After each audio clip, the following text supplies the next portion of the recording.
Betrayal unraveled. The phone buzzed on the kitchen counter, its screen glowing like a beacon in the dim morning light. I froze, coffee mug halfway to my lips, as the name Lila flashed across it. Lila, my girlfriend of 3 years, who was supposed to be at a work conference in Chicago. The text preview burned into my retina. Miss you already. Last night was, my stomach lurched, a cold fist tightening around my gut. She hadn't texted me since yesterday's Kurt. Landed, super busy. I set the mug down, the ceramic clinking too loudly against the granite, and reached for the phone with trembling fingers. Her phone was locked, as always, but the notification lingered long enough to sear doubt into my mind. Last night was last night.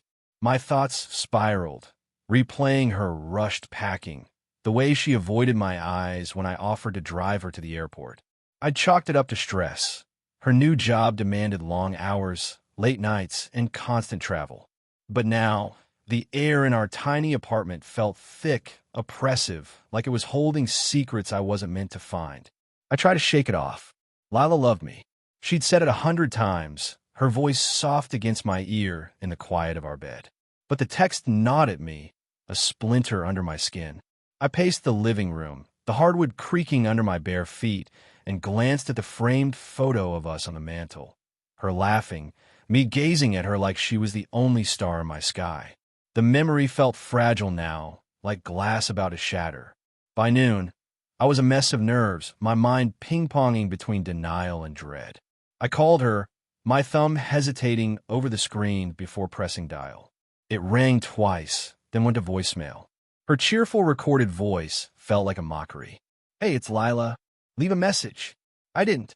Instead, I opened my laptop and logged into our shared cloud account, something we'd set up for grocery lists and vacation plans.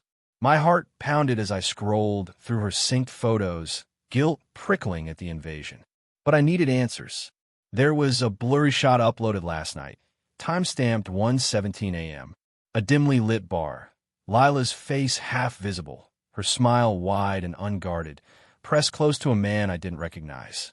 His arm was around her waist, fingers splayed possessively.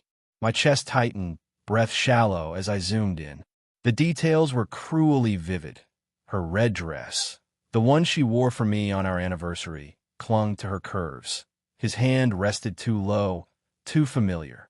I slammed the laptop shut, the sound echoing like a gunshot. When Lila called that evening, her voice was bright, too bright. "Hey, babe, conference is intense, but I'm surviving. How's home?" I gripped the phone, my knuckles white, and forced a casual tone. "Same old. You having fun?" A pause, barely a heartbeat, but it felt like a confession. "Oh, networking stuff. Boring." Her laugh was brittle, and I pictured that man's hand on her, the image searing my mind. "Networking," I repeated, my voice flat. "Must be nice." She didn't catch the edge of my tone, or maybe she did and chose to ignore it. We talked for 10 minutes, her words a cascade of deflections. Workshops, keynotes, late-night team drinks. Each lie stacked like kindling, fueling the fire in my chest. That night, I barely slept, the bed too empty without her. My mind churned, replaying every moment of our relationship for clues. The late nights, she blamed on deadlines. The weekend trips, she took alone to clear her head. The way her kisses had grown perfunctory, like a habit she couldn't break. I wanted to believe I was wrong, that the photo was a misunderstanding, but doubt had taken root, its tendrils wrapping around my heart. The next day, I couldn't resist. I drove to the airport to pick her up, unannounced, my pulse hammering as I scanned the arrivals gate. When she appeared, rolling her suitcase, her eyes widened at the sight of me. "You didn't have to come," she said, her smile tight, her fingers fidgeting with her scarf.